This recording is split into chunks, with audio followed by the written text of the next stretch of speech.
el intento de adaptación real. Y una adaptación que no pude conseguir porque descubrí cuánto me gusta mi país. Sobre todo por eso. Cuando vives en un lugar, no eres tan consciente de cuánto amas o no amas a ese lugar si estuviera fuera hasta que estás fuera. Eh, yo conozco a mucha gente en Argentina diciendo, Argentina es un desastre, y luego se va y descubre cosas, o mexicanos, o peruanos, o quien sea. A mí me pasó eso, yo no era tan consciente de cuánto adoraba mi país. Entonces esa segunda etapa de intento de adaptación a España me resultó infructuosa, tristísima. Y los últimos 5 años fueron de depresión, directamente porque eh, había tenido una hija y entonces irme de España significaba al mismo tiempo renunciar a mi paternidad. Y tomé la decisión de que eso no iba a ocurrir. Entonces me quedé, pero me quedé a costa de una enorme depresión que terminó siendo un infarto y cuando ya se involucró mi salud tomé la decisión de volver. Fueron 15 años exactos, pero no fueron los 15 espantosos, ni los 15 maravillosos, ni tampoco hubo un equilibrio de 15 años. Pasaron muchas cosas en medio. Este episodio es presentado por M14 for Education, la plataforma de consultoría en sistemas comerciales y competitividad para negocios que comercializan productos o servicios de alto valor, de la cual soy orgullosamente socio. Si estás buscando incrementar la competitividad de tu empresa y mejorar tus resultados comerciales, visita m14.com. Con letras sería mcatorce.com, m14.com, y solicita una auditoría totalmente gratis mencionando a Progresivo Podcast. Hoy tenemos como invitado a Hernán Casiari, fundador de Orsa y Editorial y Audiovisuales. Publicó novelas como El pibe que arruina las fotos y Más respeto que soy tu madre, y libros como Charlas con mi hemisferio derecho o Messi es un perro, entre otros cuentos. Desde 2012, lee sus cuentos en las radios con mayor audiencia de Argentina. El éxito de esas lecturas lo hizo comenzar a leer sus cuentos en televisión y hacer lecturas de sus cuentos en teatros. Recientemente, Hernán participó en el documental Muchachos, donde retrata el triunfo de la selección argentina de fútbol en el Mundial de Qatar 2022, como autor y guionista. Hoy hablaremos de la relación de un padre con sus hijos, el amor a Argentina y su significado, y la creación de contenido en el mundo actual. Hernán, bienvenido a Progresivo Podcast. Muchísimas gracias, es un gusto estar con vos en este momento. Oye, pues muchas gracias. Te mencionaba antes de arrancar la charla que nos hacía bastante ilusión cuando empezamos a conocer tu trabajo. Creo que muchas veces muchas cosas que están en Argentina o en Sudamérica a veces no nos alcanzan a llegar a México. A veces estamos un poquito más influenciados por la parte de Estados Unidos. Pero bueno, está impresionante tu carrera. Y algo que me llamó muchísimo la atención, amigo, cuando empezamos a revisar la información de tu perfil, tu trayectoria, es que en muchas de tus historias aparece tu madre. Aparece mi madre en muchas, mi padre, mi mejor amigo que se llama Kiri, mi hija, la mayor y la menor, eh, a mi hermana, y creo que se me acabaron los personajes. O sea, no solo mi madre, sino que tengo un grupo de personajes muy cercanos que son los mismos que me acompañan en la vida real. Tanto en mis libros como en mi vida real tengo un contexto muy corto, muy breve de parientes y de amigos. Oye, ¿y en qué momento, o sea, cuando empezaste a escribir, en qué momento empezaste a tomar estos personajes de la vida real y los empezaste a llevar a tus cuentos? Me parece que fue al revés, me parece que empecé a escribir cuentos para esos personajes.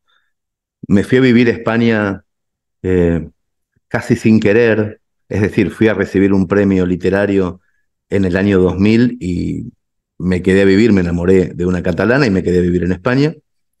Y entonces empecé a escribirle cuentos a las personas que había dejado atrás y que echaba de menos mucho. A mi madre, a mi padre, a mi mejor amigo, a mi hermana, a mi cuñado, a mis sobrinos, a un grupo de amigos, y escribía sobre ellos.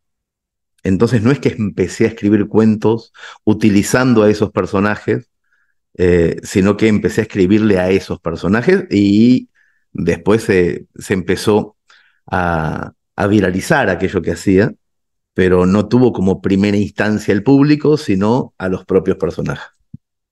Oye, y cuando se empieza a viralizar y que empieza a salir un poquito de este contexto más cercano, eh, ¿qué tan similares son los personajes en los cuentos y qué tan similares son en la vida real? Yo cuento lo que creo que a ellos no les va a molestar. Ok. Esa es la diferenciación que hago. No siempre lo consigo porque sí se han molestado. Entonces, lo que uno cree que no le va a molestar al otro no es lo que al otro le va a molestar o no. Entonces, sí son parecidos, tienen el mismo nombre, el mismo parentesco, pero es mi mirada, es mi óptica de lo que ocurrió. Muchas veces mi madre me dice, vos lo contás así, pero no es así. Mi ex mujer catalana me dice, bueno, si querés contar que la pasaste mal durante 15 años en España, cuéntalo, pero no es verdad. Y tú lo sabes. Bueno, hay cosas así, o sea, cada uno hace la mirada que puede elaborar.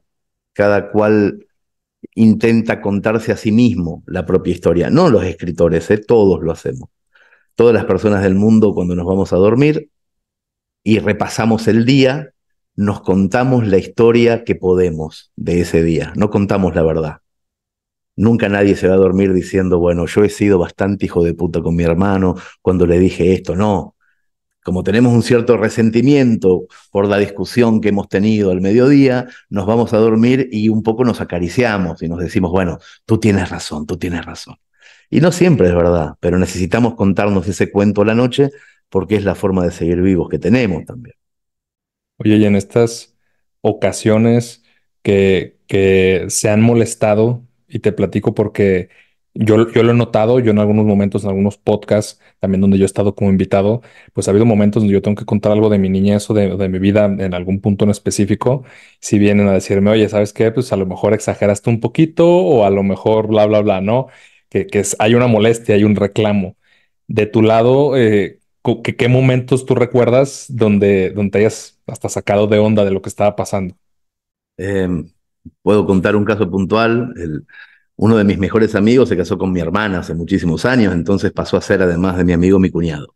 Eh, y un día conté la vida del negro Sánchez, Pablo Sánchez, de mi amigo, y conté una adolescencia real, pero sumamente vandálica. Un personaje bastante nefasto hasta los 20 años, que había cometido ilícitos graves, sin darme cuenta que esa persona que ya había cruzado ese umbral de delincuencia, ya era una persona insertada en la sociedad, tenía un trabajo donde él no había contado cómo era su adolescencia. Y lo mío se había empezado a hacer un poco popular, y un compañero de trabajo ató cabos y dijo, pero este Hernán que habla de un tal Negro Sánchez, eres tú. ¿Realmente eras así? Y a él no le gustó nada que ese intento por eh, dejar su pasado atrás en nuevos emprendimientos le volviera en un boomerang que ni siquiera él había provocado. Y tiene razón, tuvo razón en haberse ofuscado, en haberse ofendido, porque yo no tengo la potestad de abrir ollas ajenas para, para mostrarle a terceros sopas que no son mías. Entonces, hay que tener cuidado. Yo empecé a tener cuidado hace muchísimo tiempo. Esto que te cuento pasó al principio, cuando yo recién empezaba a contar cosas y era bastante inexperto y justamente por inexperto, eh, bastante irresponsable.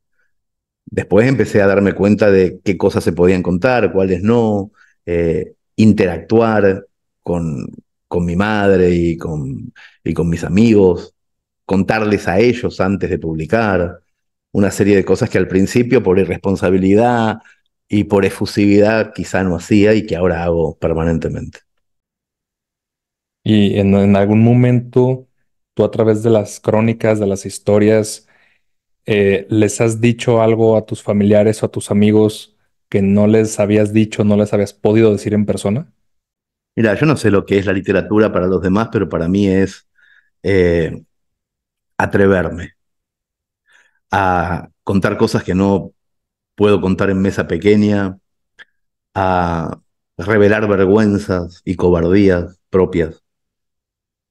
A mí la literatura me ha servido para eso, para exponerme. Y quizá Yo no sabría mirar a los ojos a mi madre y decirle algunas cosas, pero sí he podido hacerlo escribiendo y, y sabiendo al mismo tiempo que ella lo iba a leer inmediatamente. Entonces, sí, creo que no solamente que alguna vez lo he hecho, sino que creo que he utilizado la herramienta principalmente para eso. ¿Y qué diferencia tú percibes?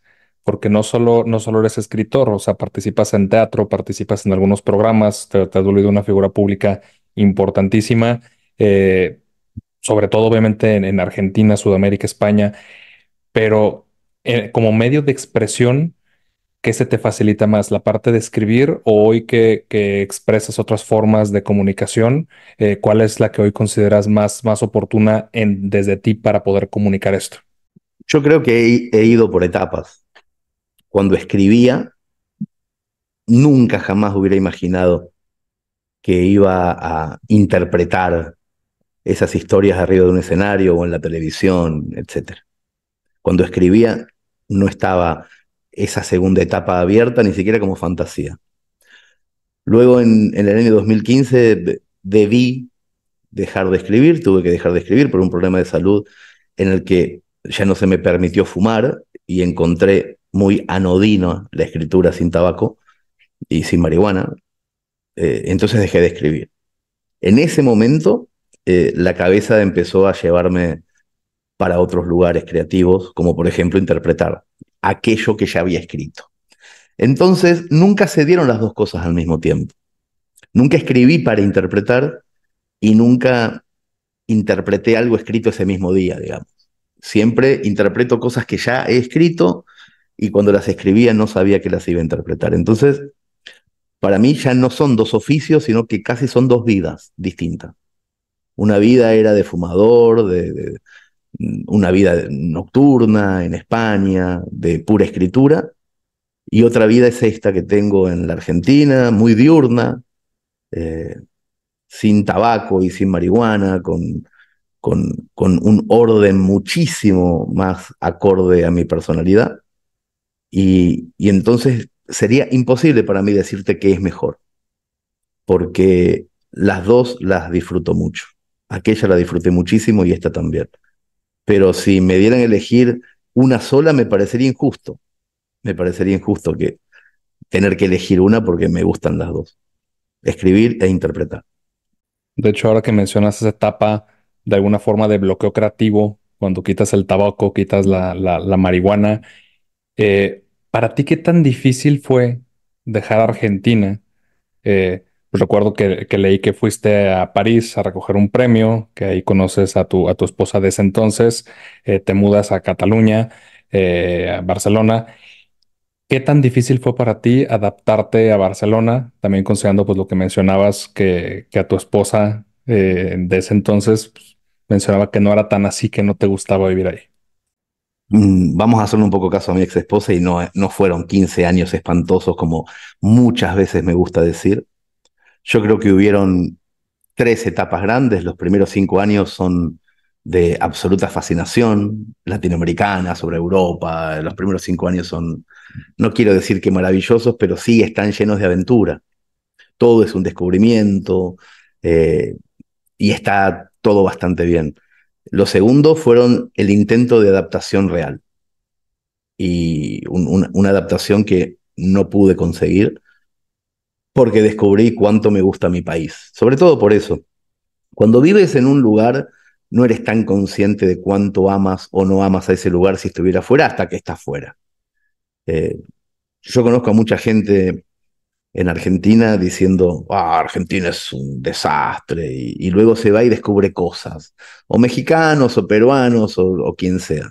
A mí me pasó eso, yo no era tan consciente de cuánto adoraba mi país. Entonces esa segunda etapa de intento de adaptación a España me resultó infructuosa, tristísima.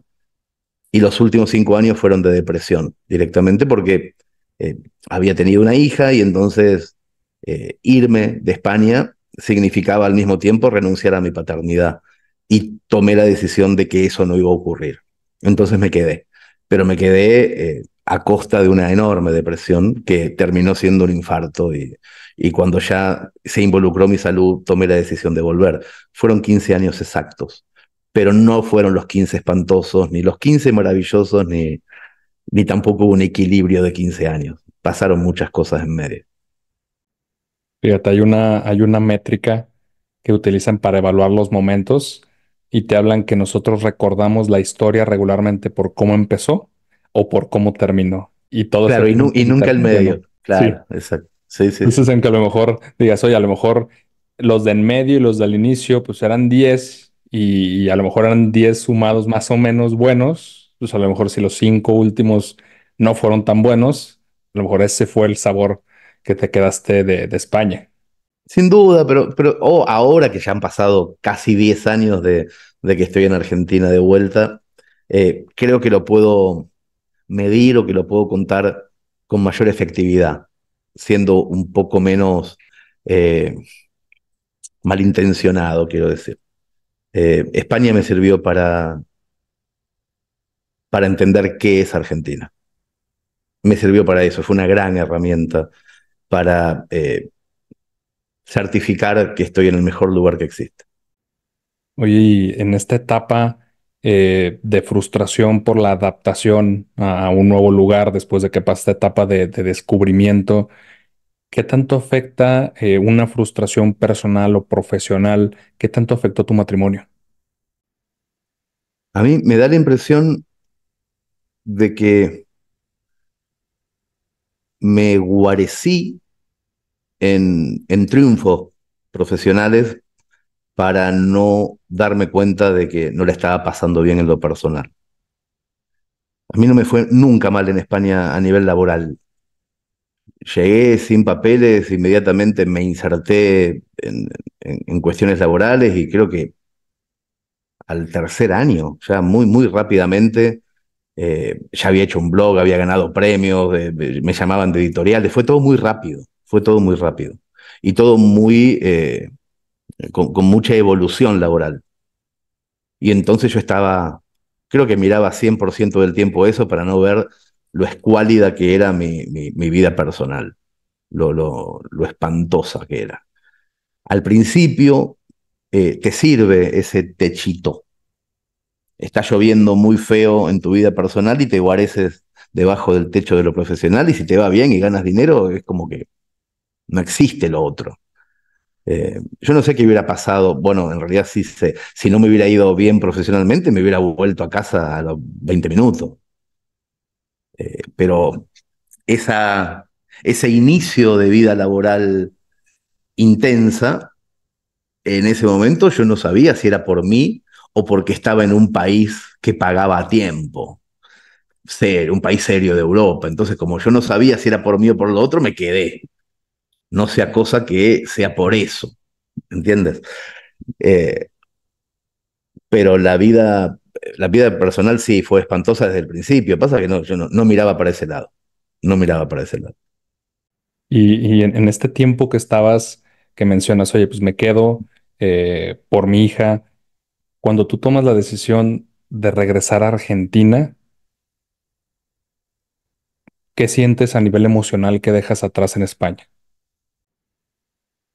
Fue muy espantoso, muy liberador, por un lado, desde una parte de mí.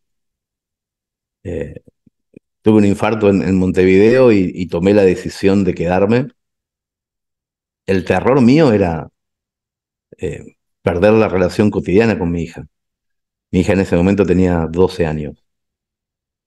Eh, yo no sabía si iba a tener la solvencia económica para hacer 6 viajes al año a verla o pagarle a ella 6 viajes al año para que viniera. No sabía si iba a poder mantener eso. Entonces tenía pánico, porque no era un divorcio, digamos, en donde dos personas qué sé yo, de la misma ciudad se separan y ven a sus hijos. Cuando te vas a 12.000 kilómetros donde está la persona que más amas en el mundo, tienes que pensártelo muy bien. Cómo hacer para hacer eso? Y a mí me costó mucho. Pero sobre todo me costaba la conversación trascendental con mi hija. ¿Cómo le dices a un hijo eso? Ese era mi miedo.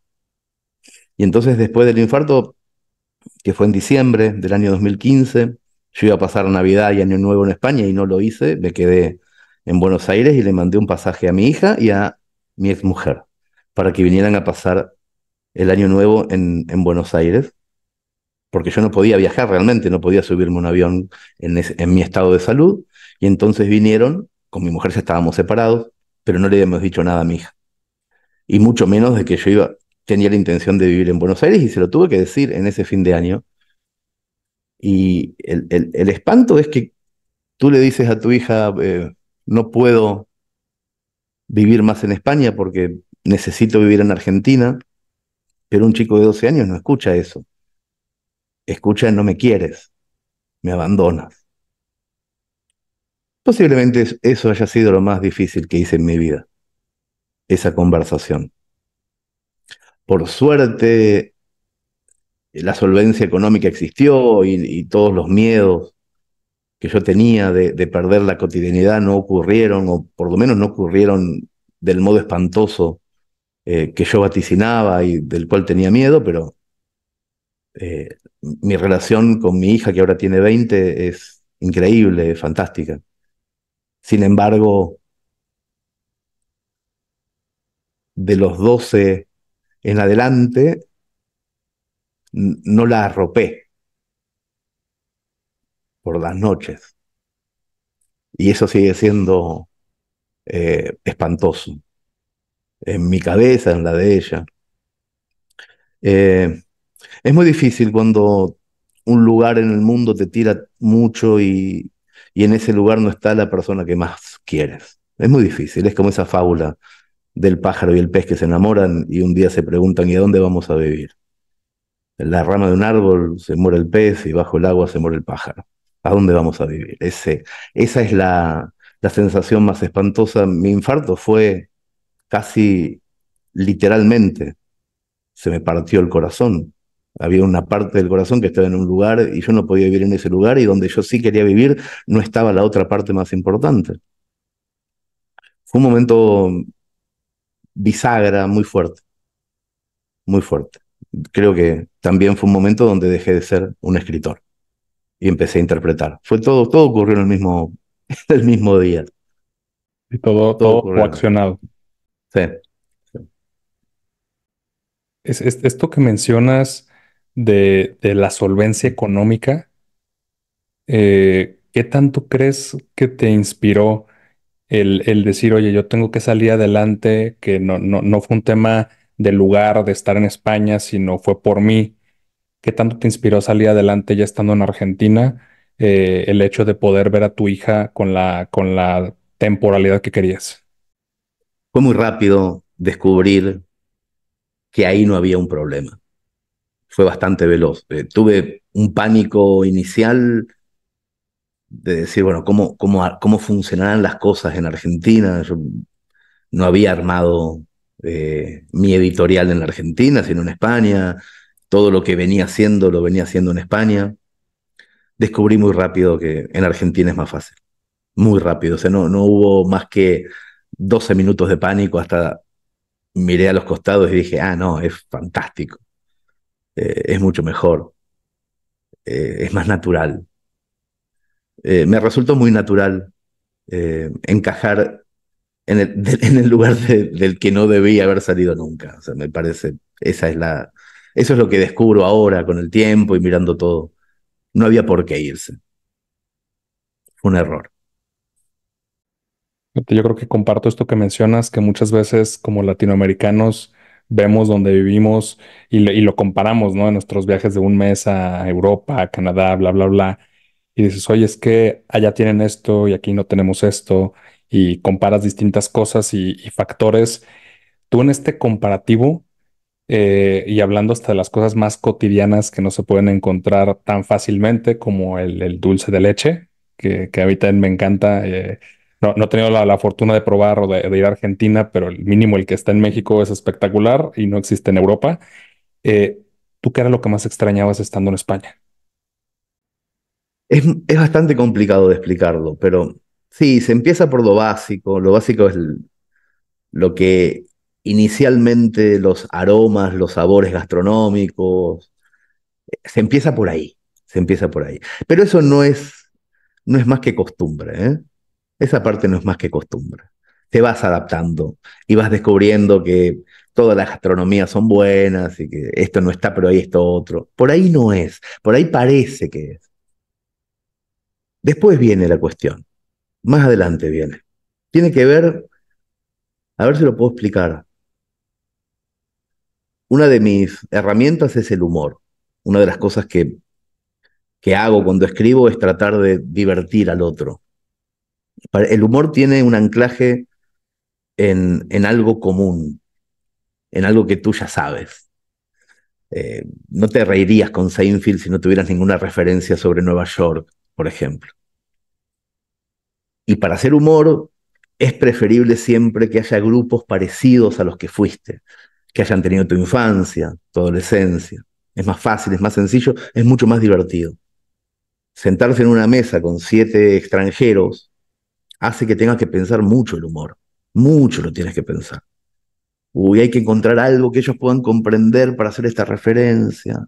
No puedo hablar sobre esta serie de mi infancia porque obviamente no la conocen. Y todo eso a mí me desgastaba mucho. Lo conseguí porque haces un esfuerzo intelectual y lo consigues. Empecé a hacerlos reír o hacerlos pensar con herramientas comunes, pero la risa que me devolvían o el aplauso que me devolvían a mí nunca me satisfizo.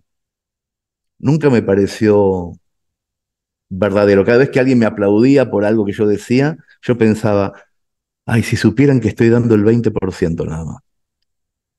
Si supieran que soy mucho mejor que esta pelotudez que acabo de decir. Estoy diciendo esto para que me entiendan, no estoy diciendo lo que me sale de adentro. Necesito público con el que yo pueda ser 100% yo.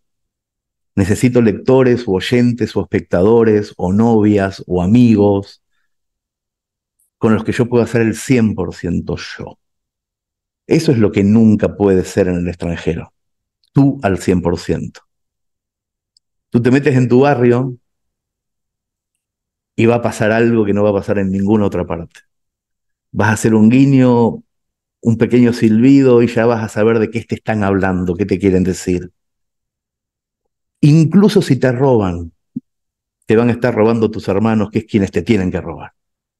Incluso en lo malo, las cosas están ocurriendo en tu mundo. A mí me empezó a pasar todo eso. Empecé a desesperarme por poder decir el 100% de lo que quería decir y no el 37% en un texto, en un cuento, en la radio donde trabajaba en España. Había que medir todas las palabras, medirlas a todas, hacerles un tratamiento ontológico antes de soltarlas. En cambio acá no, acá en Argentina yo no tengo que hacer eso, por eso soy tan feliz acá. Por eso subo a un escenario o voy a la radio o a la tele o cuento una historia y tengo a priori la certeza de que me van a entender. Puede que no les guste después lo que digo, pero de que me van a entender. Y entonces el dulce de leche y esas cosas son la pantalla, la carátula, la primera página de todas las cosas que uno extraña cuando no está en su casa. En este proceso de adaptación que tuviste al estar en Barcelona, pues tú necesitas algunos chats de argentinos en Barcelona. Sí, sí, claro. Y obviamente, pues para aprender ciertas cosas, hay temas de hospedaje y demás. Eh, y fue la primera vez que escuchaste el nombre Messi dentro Sí, del chat. sí, Lo- fue los principios de los 2000. eh, Hacíamos, todos los que recién llegábamos a, a la cultura española, los argentinos, teníamos como un sistema de guiños y de conseguir justamente dulce de leche, sanguchitos de miga. O sea, igual los mexicanos con la salsa valentina, o sea, éramos muchos y cada cual eh, con nuestras cuitas y con nuestros problemitas. Y nos mezclábamos también. Una de las cosas importantes que yo recuerdo de Barcelona es que Yo no solamente extrañaba Argentina, extrañaba nuestras ciudades. Extrañaba Lima, extrañaba Ciudad de México, o sea, extrañaba el caos. Eso es lo que uno termina extrañando también. Porque me invitaban a la Feria del Libro en Ciudad de México y yo iba encantado cuando vivía en Barcelona porque necesitaba también un poco de caos, de personalidad múltiple, de locura. Eso es lo que uno no encuentra en las ciudades que ya están estables, que ya son, que no están en construcción. Y a mí me cuesta un montón una ciudad que no está en construcción. Me cuesta mucho, me aburro también. Pero bueno, en esa época Messi fue una especie eh, de embajador de todos nosotros, los argentinos que estábamos en Barcelona. Fue increíble. Empezamos a vivir el murmullo de algo que se veía venir, ya en las inferiores se veía venir. Algo increíble con ese chico, que finalmente ocurrió. Fueron los mejores años del fútbol, para mí, en lo personal. El fútbol no tuvo una mejor versión que el Barça de Guardiola. No tuvo una mejor versión nunca, ni antes, y si la tiene en el futuro no la voy a vivir.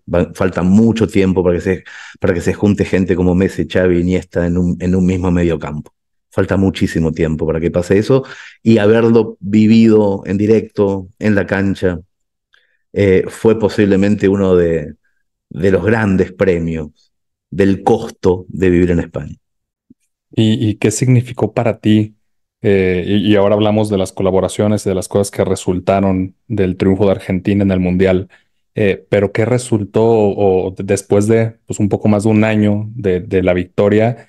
¿Qué resultó para ti emocionalmente como argentino que Argentina ganara y que cerráramos como este ciclo de Messi? Primero una sorpresa, una enorme sorpresa literaria por deformación profesional. Cuando ves, cuando ves lo que ocurrió, es demasiado bueno. Como guión, quiero decir. Es demasiado espectacular. Eh, que un jugador de fútbol tan querido, con tan pocos altibajos personales, tan unánimemente querido, nada que ver con Maradona o con otros que te emocionan dentro de la cancha y después fuera de la cancha te cuesta defenderlos, no Messi no, entonces gana todo, tiene una familia modélica, una esposa que es su novia desde la infancia, todo lo que el imaginario social eh, propone como éxito y le falta solamente algo, una pequeña cosa de todas las que ganó y no la consigue y no la consigue y nunca la va a conseguir y pasan 5, 4 mundiales y no la consigue y le queda una sola bala en el cartucho como en las películas de western, una sola a sus 35 años, cuando ya es imposible que tal cosa pueda ocurrir, y no solo que la consigue, sino que la consigue en una final épica. Es muy difícil que eso ocurra. Entonces, por deformación profesional, primero sentí una enorme sorpresa literaria, porque la vida, la naturaleza, el devenir caótico de las cosas haya generado un guión tan perfecto. Primero. Después, como persona nacida en este lugar de la tierra, la alegría de que haya pasado en esta región y no en otra. No me hubiera sentido la misma sorpresa literaria si esto le hubiera pasado a un equipo de Sudáfrica o inglés, pero no hubiera sentido la satisfacción personal, chauvinista de que haya ocurrido con mi país. Eh, entonces es como que se mezclan muchas cuestiones, tienen un enorme valor simbólico. En Argentina pasó ya más de un año de, de la consecución del campeonato del mundo y yo te puedo asegurar que la gente sigue contenta cada vez que habla de esto. O sea, es increíble, yo no lo había visto nunca, jamás había visto algo con tanta durabilidad. Hay una felicidad, te encontrás en los aniversarios. Ahora cuando pasó diciembre, la gente veía cada partido en el aniversario de ese partido, una cosa espantosa, ridícula y genial al mismo tiempo.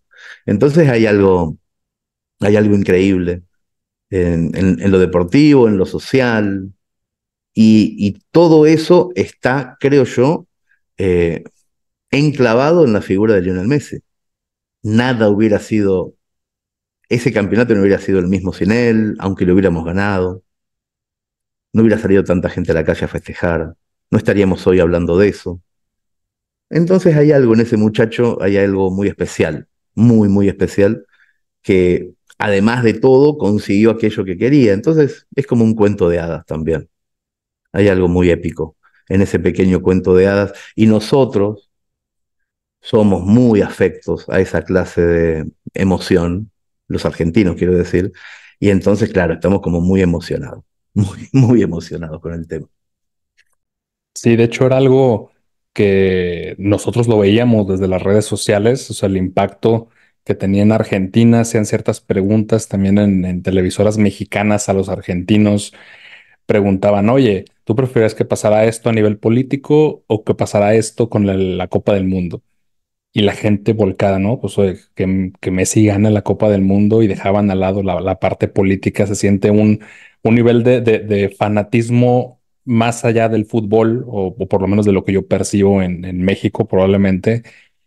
¿Tú cómo vivías esta afición por el fútbol que te tocaron vivir estos años en Barcelona, con el mejor Barcelona de la historia?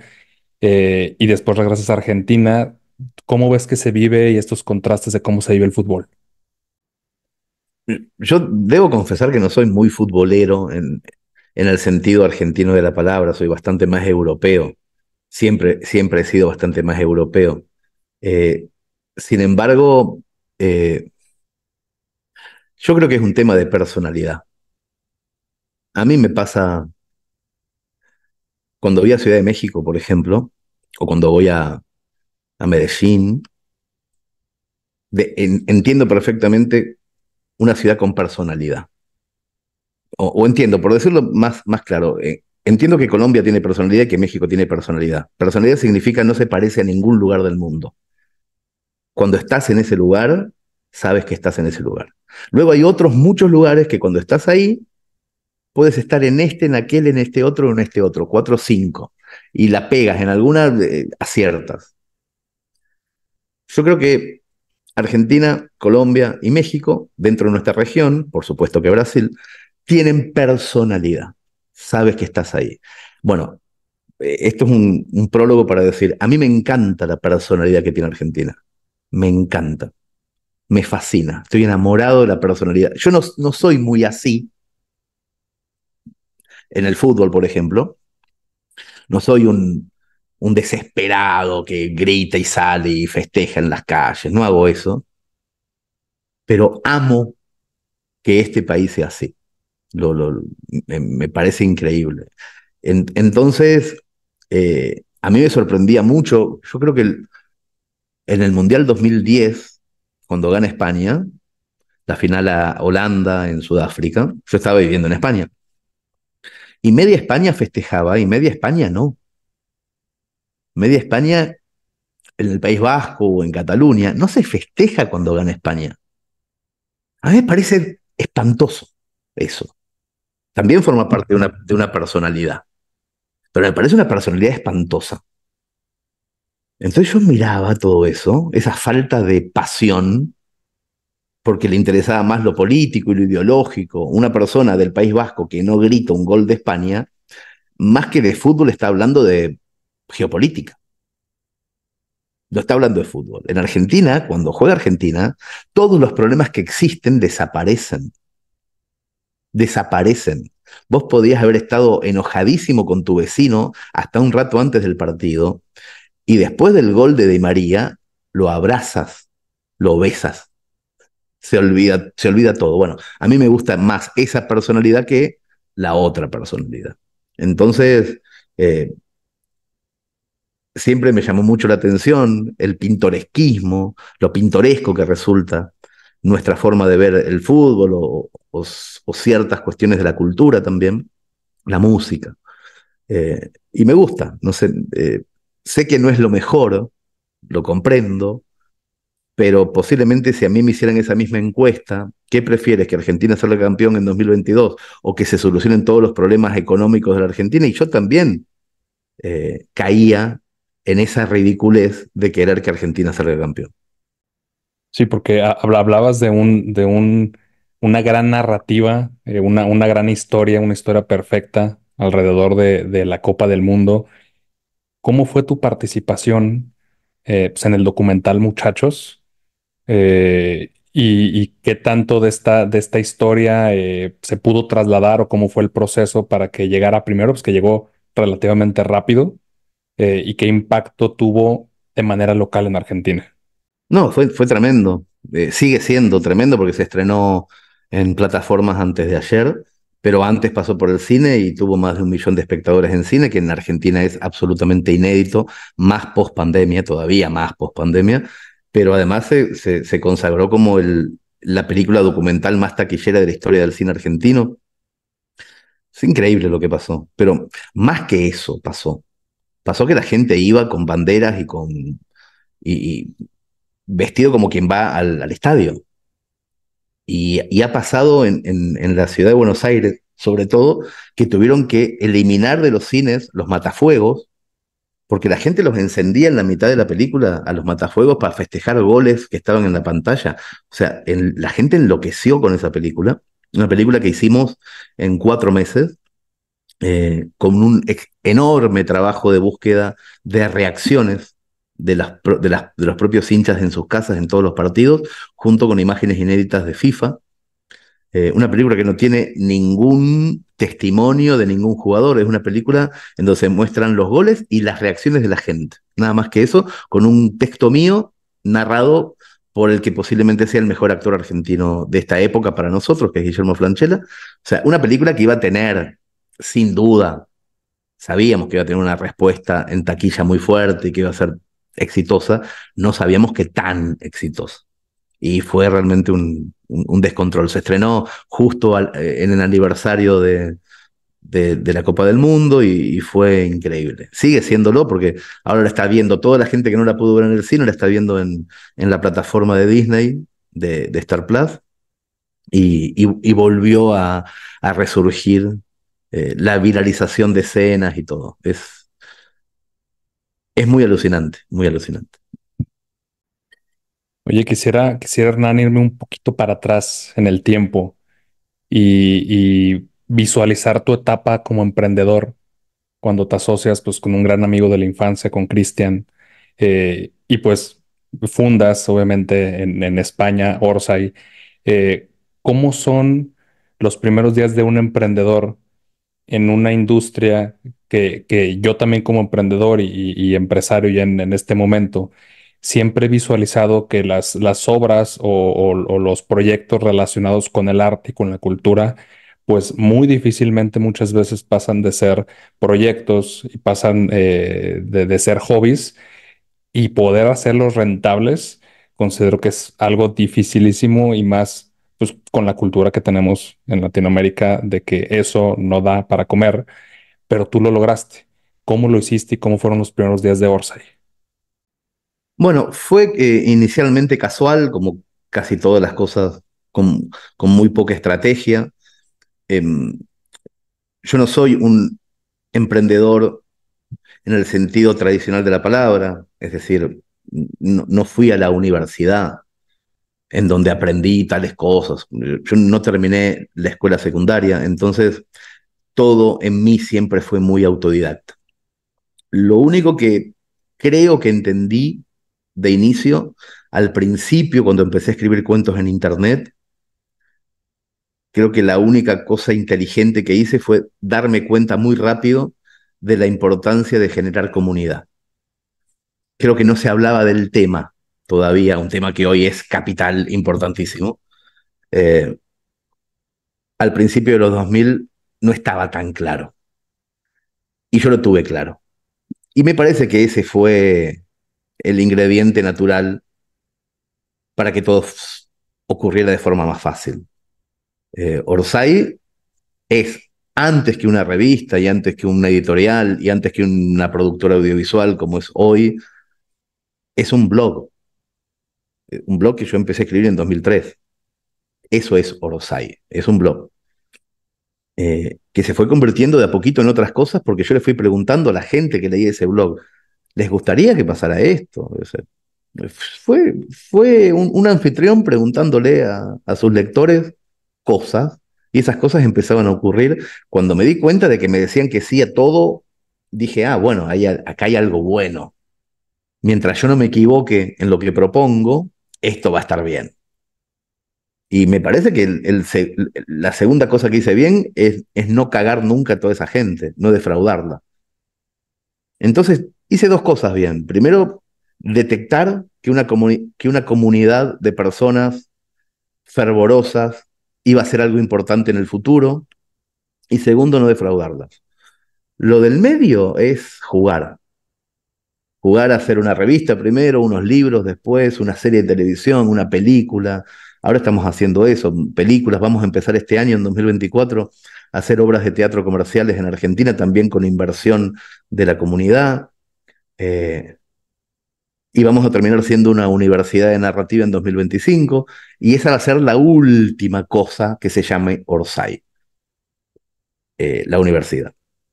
Pero es eso, en el medio hay un juego, hay un juego. Y por supuesto que y esto sí es más personal, tiene más que ver conmigo, yo no creo que lo autogestivo sea hippie. Para mí, autogestivo tiene que ser necesariamente rentable y si es posible, muy rentable. No soy esos artistas que desdeñan lo económico o que les da vergüenza decir cuánto ganan. A mí me parece que eso es un error enorme, enorme error. A veces me pasa, como escritor, que me mandan un correo electrónico de una revista para pedirme un texto, un cuento. Hola, señor Cassiari, nos encantaría tener un cuento suyo. Somos una revista autogestiva, autogestionada, o sea, esto, todo lo hacemos con amor, por eso mismo no le vamos a poder pagar, pero ojalá que pueda. Y yo lo saco cagando, porque es una falta de respeto que pongan la palabra autogestivo y no te puedo pagar. Autogestivo tiene que ser mejor que lo industrial. Autogestivo tenés que pagar mejor cuando sos autogestivo, porque lo que estamos intentando es que lo industrial fracase.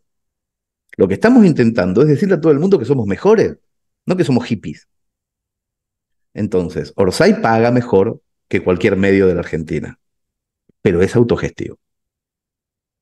No significa autogestivo no te podemos pagar. Autogestivo significa te vamos a pagar mejor. No vamos a ser hijos de puta como es la industria. No vamos a quedarnos con tu esfuerzo. No te vamos a dar el 10% de regalías por tus libros, sino el 50%. El 10% que te lo dé Planeta, Random House Mondadori y toda la mierda esa que te saca el dinero al autor. Nosotros te damos el 50%. Autogestivo tiene que ser mejor. Esa es la parte que a mí más me cuesta cuando veo a los costados otros intentando ser autogestivos, que no tienen confianza en que la autogestión es lo mejor que te puede pasar, es rentabilidad absoluta, asegurada, es ganar mucho más dinero, además de hacer las cosas bien, obviamente.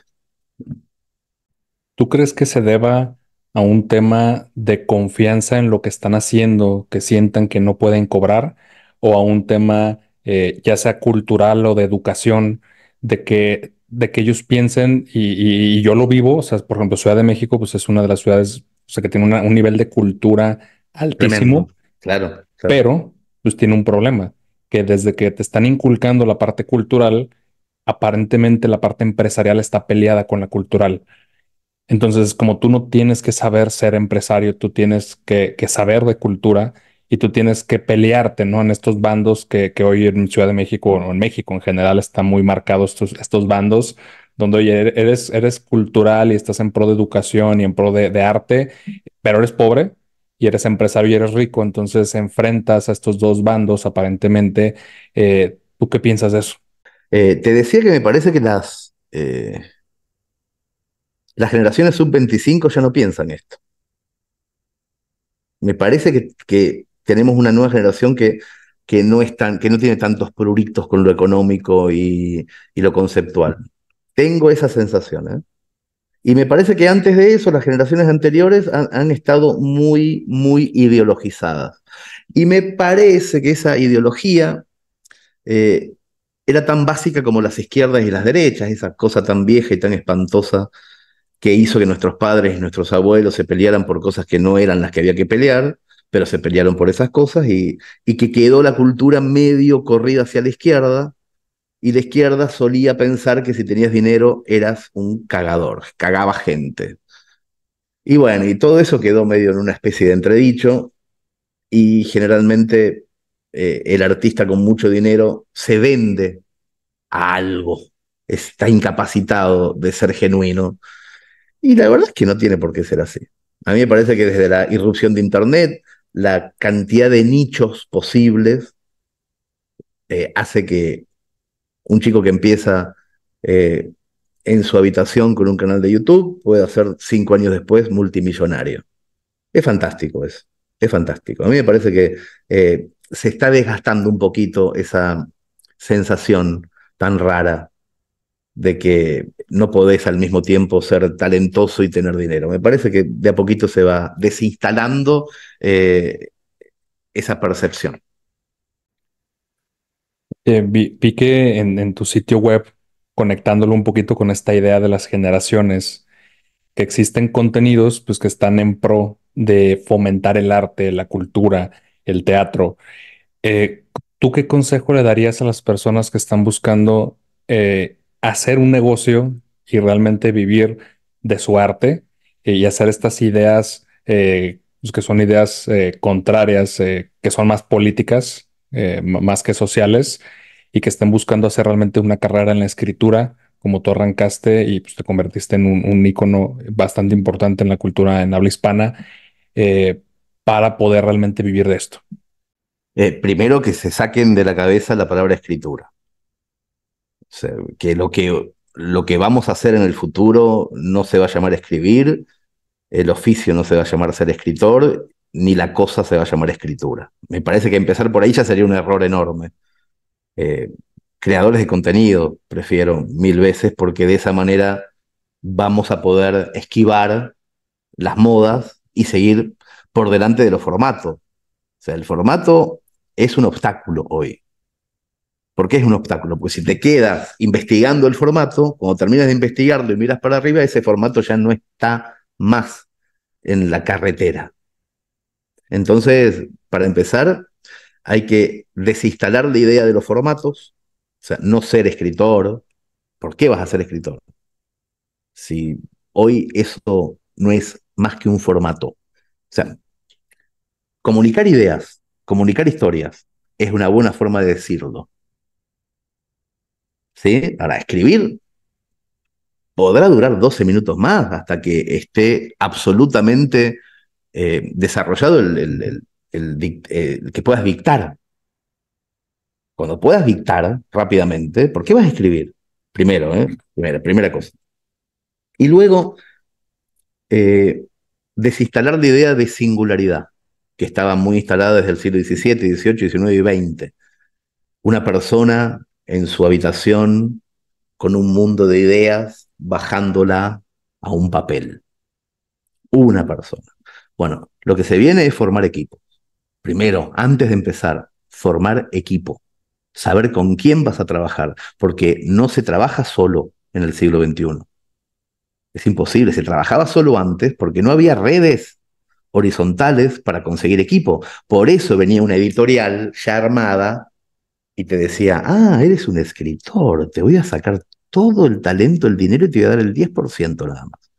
Ya estaba armado eso. Mucha gente que había estudiado empresariales atacaba al que había estudiado humanística. Fue así, sigue siendo así, todavía, empieza a dejar de ser así.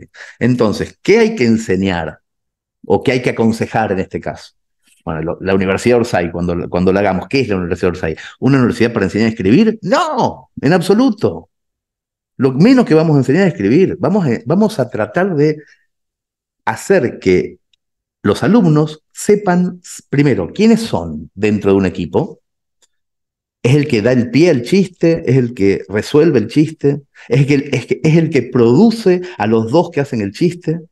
¿Quién es cada uno? ¿A qué vino? Con 18, 19 años. ¿Le gusta el arte? Bueno, pero ¿qué es lo que te gusta? Bueno, eso no lo preguntan en ningún lado. Primero, un añito entero de quién sos adentro del equipo, cómo armar equipo, cómo se cuenta la historia del propio equipo para que el equipo venga. Es fundamental, no existe más escribir. Que otro ser humano tenga la historia que vos pensaste en su cabeza es un trabajo hermoso y no es un trabajo de una persona, no es de un escritor, hay un montón de gente. Toda esa gente arma si no armás el equipo vos, si no sabés integrarte vos mismo a un equipo, va a venir la editorial Planeta a succionarte el alma.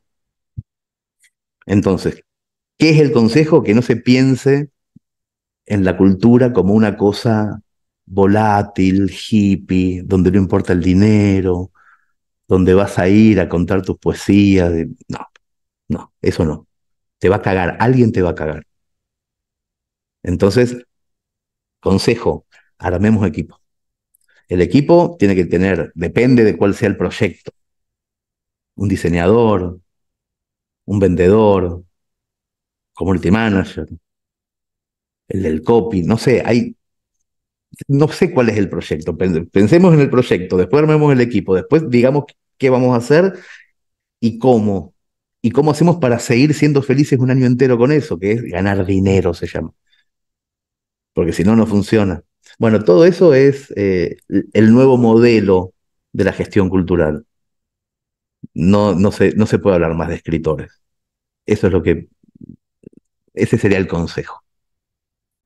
Sí, creo que es donde las habilidades sociales, las de gestionar equipos, las de liderazgo tienen un valor mucho más alto, porque creo que sin esas habilidades, ni en el entorno cultural, que lo veíamos antes separado, o el entorno empresarial, pues ninguno de los dos entornos sobrevive si no sabes gestionar equipos, si no sabes ser un líder y poner obviamente a cada persona en su lugar para que podamos dar el mejor resultado. Pero no siempre las personas están para ser líderes, ¿eh? O sea, necesitas eh, un 10, por supuesto, el que haga goles tiene que estar, además de un director técnico. Pero si no tenés un 4 en el equipo, te entran por derecha y te cagan a goles. Si no tenés un arquero, o sea, el tema es saber qué es cada uno. Qué es que en el fútbol, por ejemplo, está clarísimo. Entran un montón de chicos a practicar fútbol a los 7, 8 años y muy rápidamente le dicen, vos sos un buen 7, vos sos un 9, vos sos un 3, vos sos arquero, vos sos un 10. Bueno, en las universidades de narrativa no ocurre eso. Entran todos y a todos les dicen, bueno, si te portás bien vas a ser un 10. No es verdad, no es verdad. O sea, te cagan a goles si sos solamente un 10. Te cagan a goles, viene otro y te rompe el orto. No funciona. Entonces, me parece que ahí está. El cambio de paradigma es, tenemos internet, tenemos la posibilidad de conseguir equipos en todas partes, no solamente en tu barrio, como me pasaba a mí cuando era chico. O sea, yo para hacer una revista necesitaba diseñador, corrector y todo eso, y lo tenía que buscar en un pueblo de 40.000 habitantes, dificilísimo. Ahora no pasa eso. Bueno, entonces hay que redistribuir un poquito mejor las tareas para que seamos felices y que ganemos mucho dinero en proyectos culturales que le hagan bien a mucha gente. Oye, Hernán, conectándolo un poquito con esto, estamos llegando al final de la charla y me gustaría preguntarte en todos estos años, no solo de trayectoria profesional, sino de vida, de experiencias, ¿cuál ha sido la lección más importante que te llevas después de todos estos años que te ha convertido en quien eres hoy? Es una lección que al mismo tiempo no tiene estrategia. A mí me da la impresión que en lo laboral, si yo no me hubiera encontrado a los 8 o 9 años con alguien con quien conversar, no hubiera podido hacer todo esto que me gusta tanto hacer, que es mi socio ahora, pero mi mejor amigo desde los 8 o 9 años. Yo cuando era chiquito leía mucho, mucho, muchísimo. Era tremendamente lector y de 40 alumnos que éramos en el curso, no había otros que leyeran mucho. Y entonces yo estuve preparado. Era carne de cañón para ser bulineado. Me hubiera pasado eso, estoy seguro. Porque socialmente era bastante tímido hasta que conocía muy bien a las otras personas y ahí sí salía, afloraba la extroversión, pero si no, no. Y al mismo tiempo era muy lector, que no era algo muy habitual, tan lector. Y me encontré con otro en el mismo aula, con esas mismas características. Y ya al ser dos, ya no eras un solitario, éramos un dúo raro, excéntrico, pero ya de chiquitos estábamos bastante locos para los demás. Y funcionaba. Éramos muy humoristas desde chicos y la lectura de esos libros las podíamos contar esos libros, esos argumentos a otros. Empezamos a hacer revistas muy rápido, a los 10 o 11 años. Nunca dejamos de hacer esto. Yo nunca hubiera podido hacer ninguna de esas cosas solo. Me hubiera dado mucha vergüenza. Por eso hablo de armar equipo. Armar equipo es todo, es todo. Conversar a la noche con más gente sobre un proyecto, en vez de estar solo en una habitación pensando en eso. Eh, Rápidamente que aparezcan chicas para no sentirte que estás fuera del mercado de los deseos sexuales del principio de la adolescencia. Que leer libros sirva también para coger. Todo eso es importantísimo, es importantísimo. Armar equipo, sociabilizar. Eh, Eso a mí me cambió la vida, encontrarme con esos otros tan temprano. Pero no fue estrategia, no sé cómo se dice, bueno, ojalá que te ocurra. A un chico de 10 años, a mi hija, yo le digo, ojalá que te ocurra. O sea, puede que te pase, puede que no. Viste, es una magia, es un milagro. Pero a mí me parece que ese es el camino. A mí me cambió la vida eso. Yo no sería lo que soy sin mis amigos. No hubiera ocurrido nunca. Y lo tengo clarísimo eso. Yo creo que muchas veces el ego de querer hacer todo nosotros, que muchas veces te inculcan en tú tienes que estar adelante, tú tienes que ser el que destaca, y muchas veces no lo creemos. Y Sí, creo sí, que completamente. y te dicen, oye, es que voy con esta parte del ser emprendedor que está muy de moda en Latinoamérica, que es una corriente que no ves en Europa, tanto realmente de Mm, querer emprender, eso es algo totalmente latinoamericano. Eh, completamente. Quiero emprender y entonces tengo que aprender de programación y tengo que aprender de ventas, tengo que aprender. Y después de cagarla muchas veces, te das cuenta que era mejor conectar con las personas clave.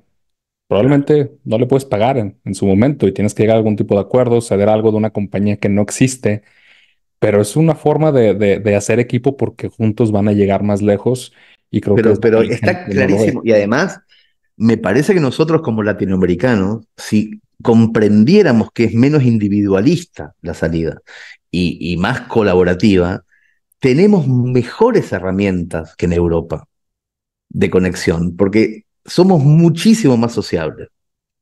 Podemos hacerlo de una manera mucho mejor. Entonces ahí me parece que hay una herramienta increíble. No entiendo el porqué de este emprendedurismo individual. No entiendo el porqué, pero bueno, es la moda que hay hoy, ojalá cambie.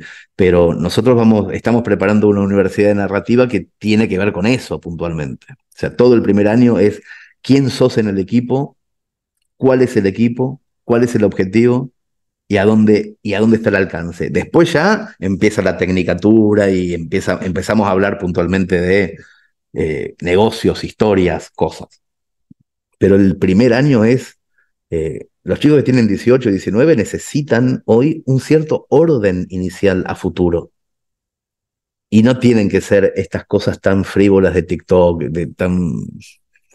eh, solo puedes hacer tal cosa, y esa cosa tan yankee también, ¿no? Y que luego creo que lo vemos hasta en las propias invitaciones de podcast, de Sí, eventos. sí, Es como yo no quiero hablar con nadie de los socios, quiero hablar con el CEO, quiero hablar con claro, el sí, fundador principal, absolutamente. es una locura realmente porque es un tema estratégico de quién toma qué posición, pero la misma sociedad empujamos a que las cosas sean así y si no, no tienen Sí, valor. Creo que sí, es un punto clave. Yo tuve también la suerte, a lo mejor no a los 10 años, pero sí a los 17 más o menos, encontrar mis socios que son mis socios al día de hoy. Y, y sin esa base y ese equipo, es tampoco hubieras podido hacer dificilísimo. nada. Es que es muy difícil, es muy difícil. Y bueno, me alegro que hayas encontrado también a a tu equipo. Para mí es fundamental eso. Y Hernán, pues te agradezco muchísimo el tiempo, la charla. Se me pasó rapidísimo Sí, realmente. a mí también, a mí también. Oye, ¿cómo te pueden encontrar las personas que aún no te conozcan en redes sociales, tus proyectos a Orsa y a tus cuentas? Hernancaseri.com, ahí está todo lo que hago en lo personal y en orsay.org todo lo que hacemos a nivel empresa. Financiamos películas, hacemos series, obras de teatro, revistas, libros. Todo lo que se pueda contar lo intentamos contar amistosamente y en una comunidad de más de 100.000 usuarios. Sí, que realmente a través de los años han tenido un impacto increíble en la cultura. Entonces, te agradezco muchísimo el tiempo, sé que eres muy ocupado. Y pues nos vemos en un próximo episodio de Progresivo Podcast. Pues no se olviden que todo avance y es progreso. Nos vemos. Gracias. Muchas gracias, gracias. Muchas gracias por escucharnos hoy. Si disfrutaste esta charla, compártela y síguenos en redes como @progresivo podcast. Nos vemos en el próximo episodio.